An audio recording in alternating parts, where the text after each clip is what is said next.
Imagine this. It's September 26, 2014. You saved enough for a new game coming out on this day, and you bike down to the local game store to get it.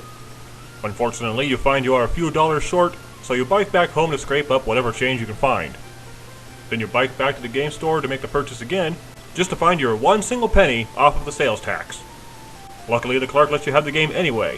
A 4-mile bike ride just to come up a few dollars short wasn't in the plan, but it was worth it, because this is one of the greatest games you've played, Hyrule Warriors. Hyrule Warriors released in September of 2014, or August 2014 if you lived in Japan. It is the result of a collaboration between Nintendo and Koei Tecmo, bringing together the worlds of Legend of Zelda with the gameplay of Dynasty Warriors. The game was announced during the December 2013 Nintendo Direct, and is a spin-off of the Zelda series. It was meant to bring elements of the Zelda series together, with series developer Eiji Aonuma liking it to Marvel's The Avengers.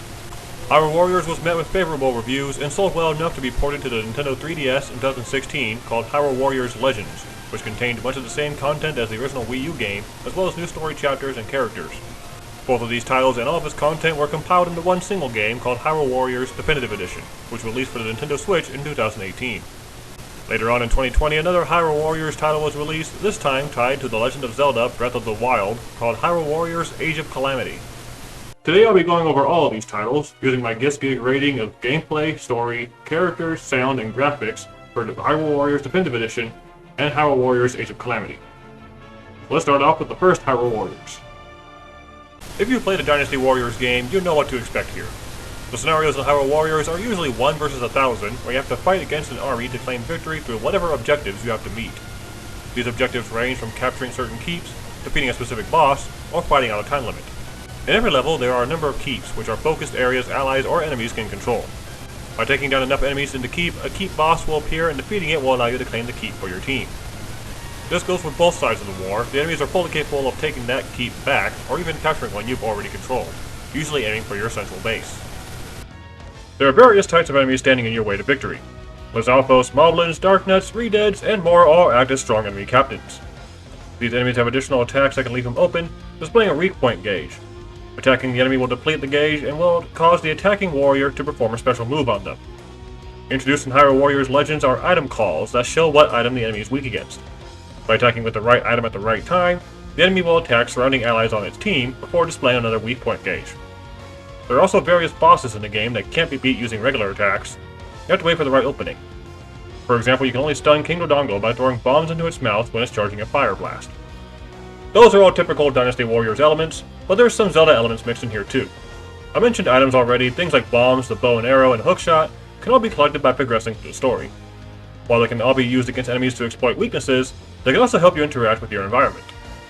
Bombs can destroy boulders and fragile walls, the boomerang can dispel vines in your way, and the hookshot can bring you to upper ledges. Another staple in the Zelda series is a magic meter, called Focus Spirit here. By filling it up, either by defeating enemies or collecting magic jars, you can activate it to power up your warrior.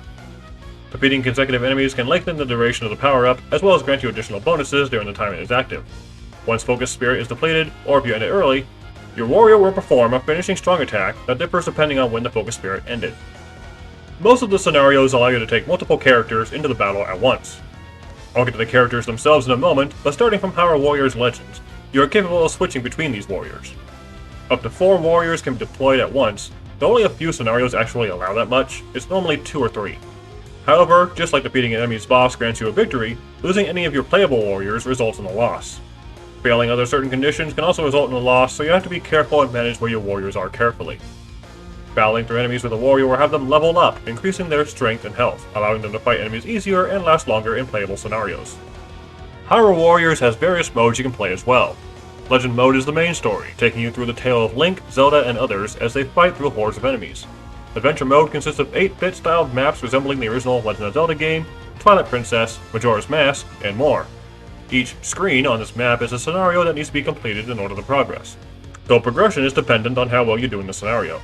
After every battle, you are ranked based on your performance in time completed, kills, and damage taken, being ranked from C, B, or A. The A rank is usually what you have to obtain in order to get specific awards, such as heart containers, alternate costumes, and all of these are assigned to a specific character that needs to be brought into battle. Map-specific items are also required to either progress or find these rewards. There's also a challenge mode in the original game and Definitive Edition, where you have harder challenges to complete, and is the only place where Ganondorf's beast form, Ganon, is playable. The original game and Definitive Edition also support multiplayer, so you and another can fight through these scenarios together. I understand the repetitiveness of constantly fighting enemy after enemy can be tiresome for some people, but Hyrule Warriors mixes things up enough with its characters, victory requirements, weapons, and other things that it really wasn't much of an issue for me. The difficulty spikes in some weird places, particularly in adventure mode, but it was never really too big of a problem to just get through the game. I really enjoy what Hyrule Warriors has to offer, so I'm giving it gameplay an 18 out of 20. I'd probably give it a perfect score if it weren't for some glaring issues, especially when it came to its character AI. There have been many times during escort missions where the character I'm trying to escort just has the most rampant ADHD I've seen in a video game, and they just will not listen. Impa, the keep is right there. All you need to do is just walk into it. There's a statue there you need to activate. Where are you going? Just, Impa, just get in the keep. Impa, just listen. Impa, what? Impa! Come on! This is like trying to get Tucker outside when he just wants to play with everyone in the room. The enemies are even worse when it comes to taking my keeps. Many missions tell you to protect a keep from falling, yet as soon as the enemy enters a keep, it starts taking it pretty quickly. There's no way to restore a keep's health, at least as far as I know while it's being attacked. I'm perfectly capable of taking a keep back after it falls, but in most cases that just doesn't really work. So I'm stuck protecting this keep during an onslaught of enemies, and just unable to do really anything about it. So, guess I'll just die. And then there's another problem I have, specifically with the Definitive Edition, and that is character swapping and item power-ups. On the Wii U, you can use the gamepad's touchscreen to quickly exchange items, since you only use one at a time. For Legends, you have the 3DS's touchscreen to quickly swap between characters. None of this is available on the Nintendo Switch version, even when playing on handheld. Instead, character swapping is relegated to up and down, while with left and right being to change items. I hope you guys can see that properly. Up, down, left, right, you know. This isn't too big of a problem, it just makes the item selection a little bit slower. But then there's the item power-ups. You can find temporary item power-ups in the middle of battles, improving the damage and actions of your items. They have a set time limit, but they don't carry over between character swaps. In fact, swapping characters will outright remove the power-up entirely.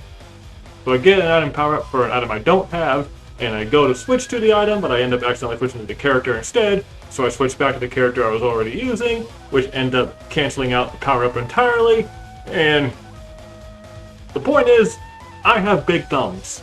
Anyway, story time. Yeah, it's a story time. It's a story time. The story of Hyrule Warriors is simple enough. After Zelda plays the game of Spot the Protagonist, monsters attack. Link, along with Zelda and her advisor Impa, head out to confront the monsters. In the midst of battle, Zelda disappears, so Link and Impa go to find her, soon crossing paths with a character named Sheep. Zelda fans know where this is going. Soon afterward, they meet new character Lana, who is fighting against monsters with her own resistance force, and tells our heroes about one behind his mess, Sia. Before Sia can be defeated, she summons the shattered souls of Ganondorf, take Link's and Sheik's Triforces, and causes time to collapse in on itself. Areas from Ocarina of Time, Twilight Princess, and Skyward Sword show up, and our new objective is to close the Gate of Souls within them, meeting up with heroes with those games to do so. I won't go over too much details here because I want people to be able to experience it for themselves, but I always love a good time clash, and bringing in characters from past Zelda games to interact with each other just works really well here. There is even additional story content for the Wii U version by way of DLC that followed Sia and her quest for power. Hyrule Warriors Legends added further story content, introducing the character Linkle, and expanding on the epilogue with a story revolving around the Wind Waker. All of this content can be accessed through a regular progression in the Definitive Edition. The areas themselves are immediately recognizable, even if they've been adjusted a bit for Hyrule Warriors. You have the game's variants of Hyrule Castle and Hyrule Field, as well as completely original areas like the Temple of Souls that show the history of Hyrule in one place. And then you have areas from previous games, like Death Mountain, Palace of Twilight, Skyloft, and the Forsaken Fortress, that have all been expanded upon and can be explored in their entirety. There are times where the storytelling can be a little predictable or awkward, but it's not trying to be the greatest story ever. It's really enjoyable seeing all these characters come together and experience worlds where they wouldn't normally in the first place. It's a great time all around, 20 out of 20 for me. Now for the thing Dynasty Warriors is most known for, its large cast of characters. Emphasis on large. There are a total of 31 different characters to play as in Hyrule Warriors. That's apparently not a lot compared to proper Dynasty Warriors games, but it's still an impressive amount. All of them can also be deployed as enemy captains or bosses in certain scenarios. In the original Hyrule Warriors, you have the game's version of Link, Zelda, Impa, Sheik, and Ganondorf. Then you have Ocarina of Time's Arunia and Ruto, Twilight Princesses Agatha, Midna, and Zant, and Skyward Sword's Faye and Garihim. It also introduces original characters Lana and Sia, magic users that have a tie to one another, and Sia's underlings Volga and Wizro. The Wii U version had additional character packs you could download, bringing in Twilight Princess's Twilight Midna and Majora's Mask's Young Link and Tingle. More challenges where you could play as Ganon and Akuko were also added. Hyrule Warriors Legends introduced more characters to go along with this added story content. There is Linkle, who is a girl that believes herself to be the reincarnation of the hero of legend, along with Majora's Mask's Skull Kid and Wind Waker's Toon Link, Tetra, and King Daphnis. Legends also got additional DLC of its own, which included Wind Waker's Medley, Link's Awakening's Marin, Spirit Track's Toon Zelda, and A Link Between Worlds' Ravio and Yuga. All of these characters can also be purchased for the original Wii U version, and every character from both versions can be unlocked naturally in the Definitive Edition. Each of these characters has their own special skills, weapons, and rewards that can be improved or collected. Every scenario in Legend Mode and most in Adventure Mode have rewards that can only be obtained by bringing the specified warrior into battle and meeting certain requirements. Some characters, such as Link and Lana, can even use multiple different types of weapons, though they can only equip one at a time. Each weapon has an element attached to it, and most scenarios in the game can put you at an advantage or disadvantage depending on which element you're using. By visiting the bazaar, you can spend rupees and materials you've collected to improve stats, skills, and other elements for each warrior. Every character also has their own set of costumes you can obtain. Most are just simple recolors, but there are some that change a character's model to resemble another character from a previous game. You can make Link dressed like Twilight Princess's postman if you really want to. Introduced in Legends and carried over into Definitive Edition is the My Fairy mechanic. After finding certain fairies during a battle, you can interact with them by feeding them, dressing them up, or giving them new abilities. Like with your warriors, fairies can grow and have different abilities that can be used during battles. Once you've filled your focus spirit, you can press down on the right control stick to activate your fairy's power. Different fairies, equipment, and abilities can be obtained through battles in Adventure Mode. At this point, I don't really do much with the fairies. To be honest, I don't really have a whole lot of stuff for them, but they can be useful sometimes, like being able to revive you if you're running out of health. Also, their faces give me some serious Sim vibes. This is a great cast of characters, and improving them never really felt all that tedious or hard to me. I like seeing the original characters come in and interact with each other, and the new characters are a welcome addition to the familiar cast. The cast of characters gets another full 20 out of 20 for me. And with familiar characters and areas also comes familiar music. Classic Zelda songs get completely new covers, especially for the battle themes. The game's original music is also very good and energetic. Just take a listen.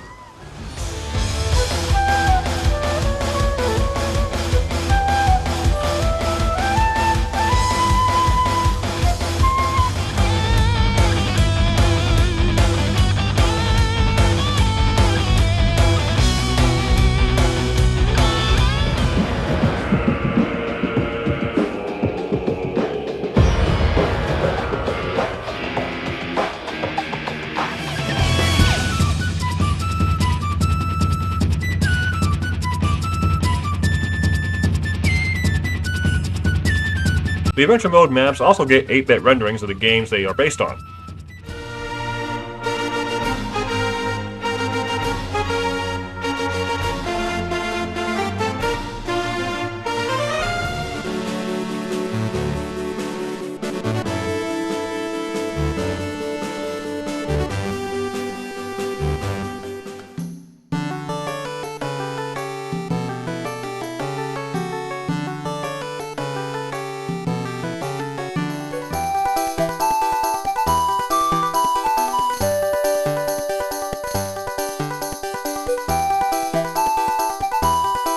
I also found out by complete accident that you can play the Ocarina of Time on the loading screen using X, Y, B, L, and R in the Definitive Edition.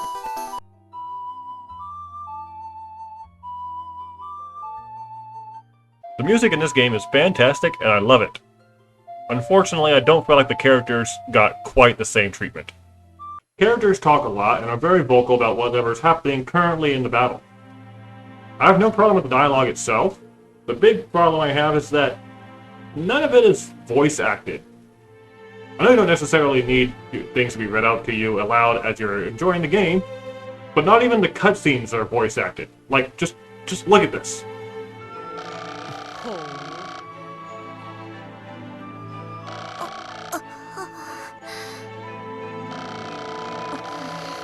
As much as I enjoy the story, the characters in the cutscenes could have been handled better. Characters animate as if they are talking, so I actually tried to read the words in their mouths at the same time, and it all lines up fairly well. But no one actually talks. The most we get are grunts and laughs and whatever noise Lana makes here. But most of the time, it's just dead silent outside of music. Full voice acting hasn't been in the Zelda series yet, unless you count the Japanese Four Swords adventures. And it wouldn't be in the series proper until Breath of the Wild 3 years later. But this would have been a good place to start. To be able to hear characters like Darunia, Midna, and Girahim talk full sentences for the first time would have been great, and I feel like that's a missed opportunity. What makes this even more ridiculous is that, even up to the most recent game in the Dynasty Warriors series at this time in 2014, the cutscenes are fully voice acted there. We shall work together. The music is great and wonderful and is one of my favorite soundtracks, but the character voices need a lot more work. I'm giving sound design a 15 out of 20 just for the music and sound effects alone. The character voices, character cutscenes were a bit of a disappointment to me. And finally, this game looks really good. If you can't tell that, that's probably due to my capture card or my OBS settings, and I apologize. While Hyrule Warriors Legends took a hit graphically due to being on a 3DS, the Wii U original looks very pleasing to look at, and it gets even better in a definitive edition. The characters look great, and Link, Zelda, Impa, and Ganondorf's new designs look awesome. The areas are fun to look at and explore, the menus look fun, and the 8-bit adventure mode maps are just really neat. I noticed an improved frame rate and smoother animations in the definitive edition too, though that might just be the Switch's processing power compared to the Wii U's. The animations, character expressions, cutscene graphics, all of it just looks really good. That's a full 20 out of 20. 18 points for gameplay, 20 points for story, 20 points for characters, 15 points for sound, and 20 points for graphics. Overall, that comes down to 93 out of 100 points, which is very good. The original Hyrule Warriors game on the Wii U was one of my favorite games, Zelda or otherwise, and it just gets better with the definitive edition. My only real complaints were how the character AI was handled, and the character cutscenes just not being voiced at all. But overall, I highly recommend this game to really anybody, any Zelda fan, any Dynasty Warriors fan, any video game fan. The definitive edition also has some of its own exclusive content, including skins for Link and Zelda based on Breath of the Wild.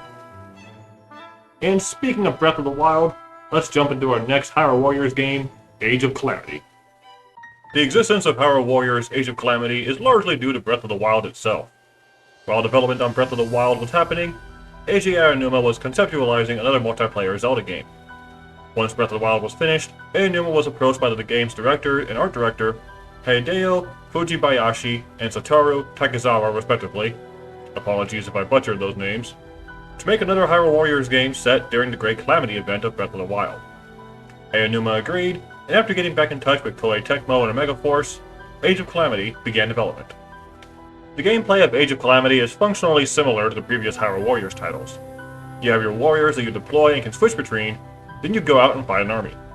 You have keeps, you have enemies, you have special moves, all that jazz. The keeps I didn't really feel were all that important this time around. Aside from a few instances, I don't remember capturing any to progress story elements, nor do I remember needing to protect any. They were just kind of there, I guess. There were only just a handful that were actually relevant. The enemies saw an upgrade, mostly due to the way items work in this game. The Sheikah Slate returns as a pivotal item and can be used by all characters to deploy runes like Bombs, Stasis, Magnesis, and Cryonis. You can also gain access to elemental wands that can use fire, ice, and lightning.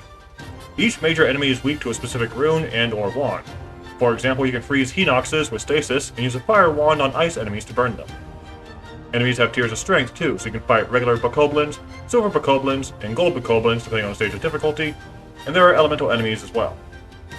The previous Hyrule Warriors had a story mode, a wide array of challenges, and a bazaar you could use to power up your warriors. In Age of Calamity, all of that is still here, but it's all been condensed into one central mode, kind of. Every event takes place on the map of Breath of the Wild. Every story chapter, every side mission, every stat boost event, everything. While that makes it easy to get to everything, it all feels jumbled and kind of uninspired. I don't even have all the events unlocked, and this whole thing is a big mess. There's a menu you can pull down to find specific events, which is good because you'd have a hard time finding your way around here otherwise. What's worse is the only way to boost your warriors is through a series of fetch quests. The original Hyrule Warriors had you collect materials from enemies that you could then use at the bazaar to improve your warrior. The same concept is used here, except materials aren't as plentiful to come by, there aren't as many missions, which means you have to end up redoing missions over and over again in the hopes that you find the right material. Which is, honestly, very annoying. The Divine Beasts from Breath of the Wild make a return, but instead of being dungeons, they're actually playable vehicles. Once you reach a certain point in the story, specific missions involving the Divine Beasts open up. Each one controls differently, though all have the same command setup of moving, defending, close range attacks, and special attacks. The Divine Beast missions have you fighting against a much larger group of enemies, with the goal being to defeat a specific number of them. They're a little bit janky, but it's fun, and I wish I could do more than just 2 or 3 missions with each of them. The core gameplay of Age of Calamity I enjoy, but it wasn't as intriguing as it was for previous titles. Content and visuals are themed around Breath of the Wild, which is fine, but it lost the expansiveness the previous Hyrule Warriors had because of this. The repeated fetch quests in order to improve your warriors was pretty annoying, and I found myself getting kind of bored with the gameplay pretty quickly, which is not great. I'm giving gameplay a 12 out of 20. I do enjoy the core mechanics of Hyrule Warriors, but Age of Calamity just didn't really have enough that really felt all that satisfying. Maybe the story will be better? Age of Calamity acts as a prequel to Breath of the Wild, so you'd probably expect it to just be a retelling of events leading up to the Great Calamity, right? Well, it's not exactly that, because time travel is involved.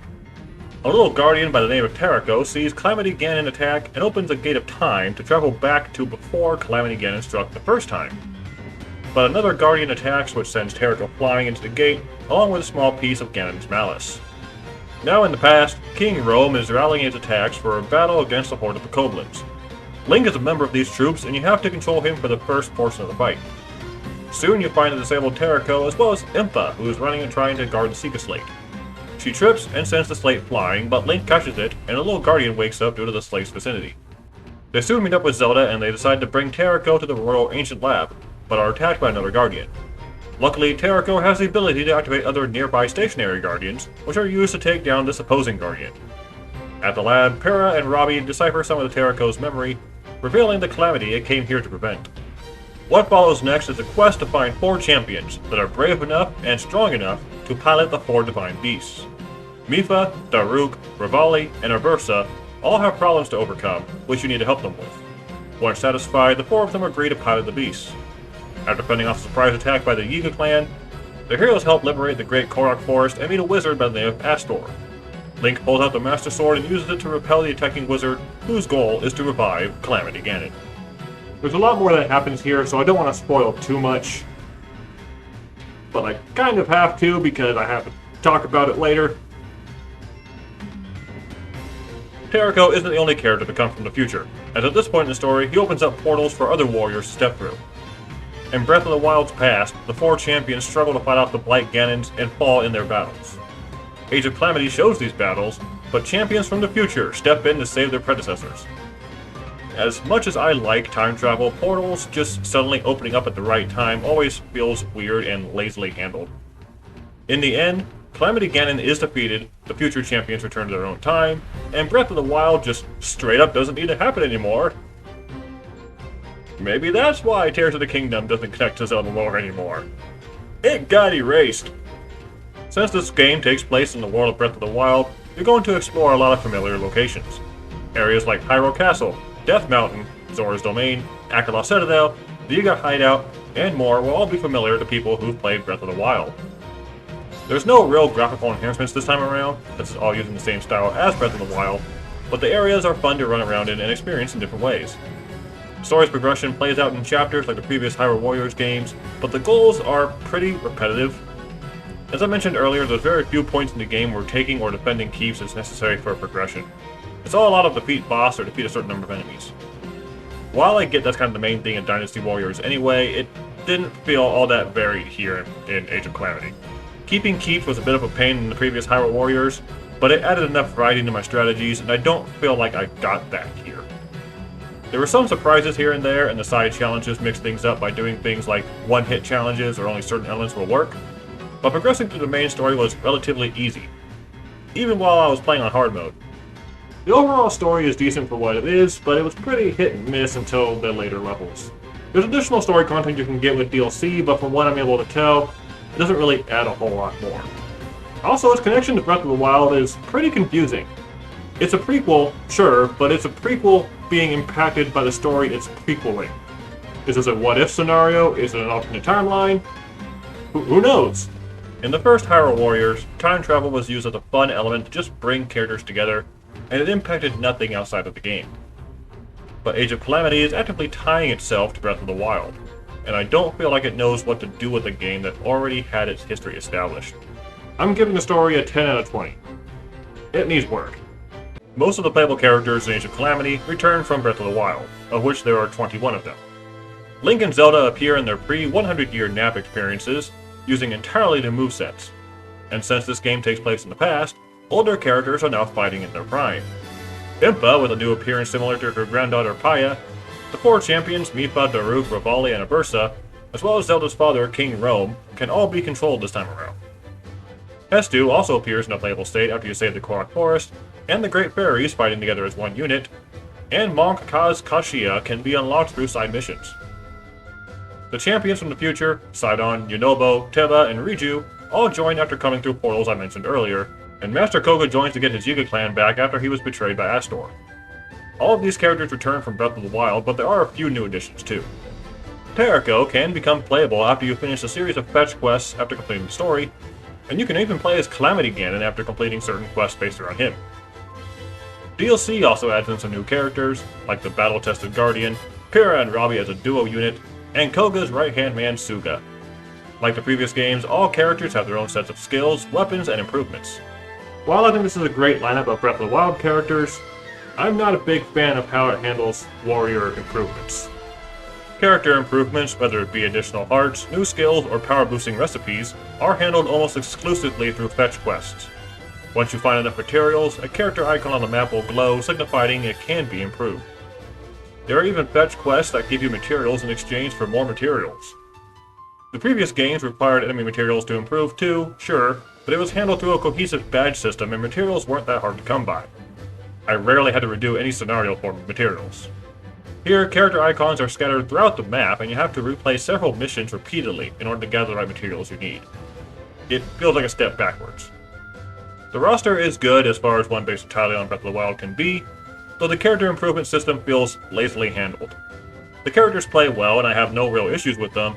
I really like using Zelda's Rune moveset, so I'll give it a 13 out of 20, and even that feels a little generous.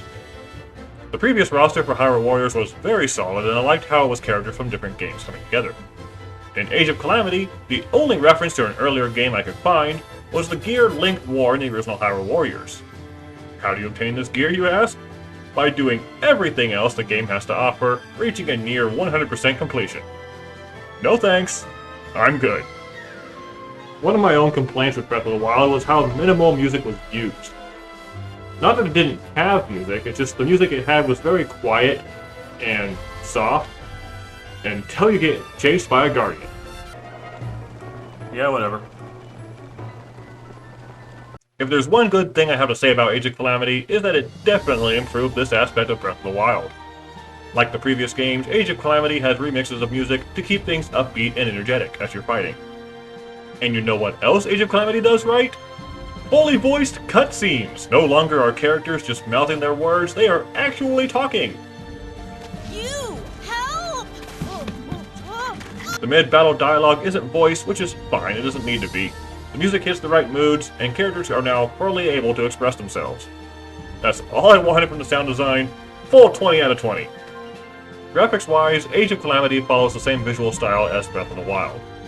There's nothing too extraordinary here, but it's pleasing to look at and everything is sharp enough to be able to tell what it is. The map could have been far less cluttered, maybe being able to cycle through the different scenario and quests rather than just throwing it onto one screen. But it's a bit of a minor complaint, honestly. It's messy, but it's not challenging to navigate. There's not much more to say here. I'll give it a 15 out of 20. So, 12 points for gameplay, 10 points for story, 13 points for characters, 20 points for sound, and 15 points for graphics.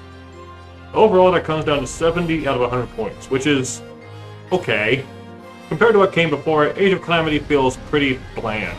My main complaints being how warrior progression was handled, and the story being held back by Breath of the Wild a bit.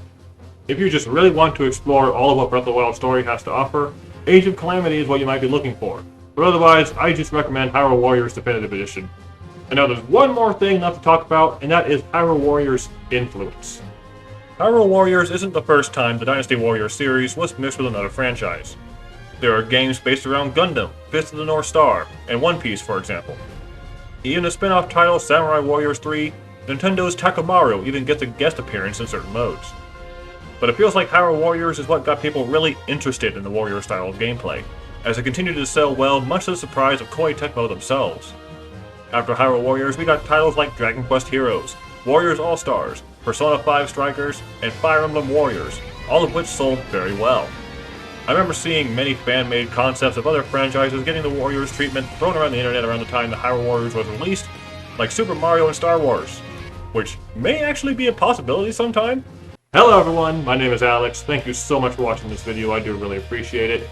Comment down below what your own experience with Hyrule Warriors is, and probably what you want to see more from the next kind of Warrior style game.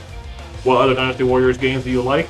Any other recommendations? If you want to see more of the sprite work that I had for the introduction, you can find a link to my Power Master demo that I have available for free download right now on my itch.io website. I hope you all enjoyed this video. Hyrule Warriors is one of my favorite games of all time, and I really wanted to be able to talk about it. Do like and subscribe. This video took me a long time to put out, so I hope I made it by the April deadline. I don't know if I did. I'm going to work hard on it, but it was a bit of a longer one for me, so I do really hope you guys enjoyed it. Yeah, do like and subscribe, share the video around. Please enjoy. Until next time, my name is Alex. I'll see you around.